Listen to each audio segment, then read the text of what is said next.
Sebahagian para perawi soleh tapi hadisnya tak sahih, sebab tak kuat ingatannya. Sebab itu hadis itu dia kata hadis sahih itu dia kata mattasala sanaduhu binaqlin adlin dhabitin an mislihi ila muntaha min ghairi syadzin wala illah.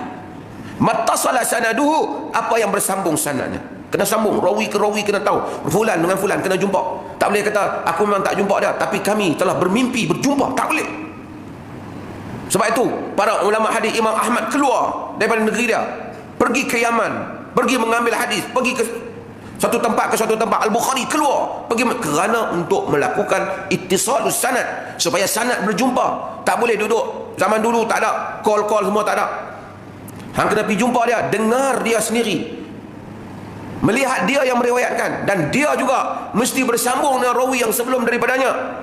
Dan demikianlah seterusnya sehingga sampai kepada Nabi sallallahu alaihi wasallam, mattasala sanaduhu binaqlin adlin dhabitin, dengan dinakalkan rawi yang adil dan dhabit, ila muntaha, dan sehingga penyudah sanad. Bukan saja rawi itu adil, adil maksudnya tak bohong, tak apa, baik, soleh, tapi dhabit maksudnya tak lupa, tak silap.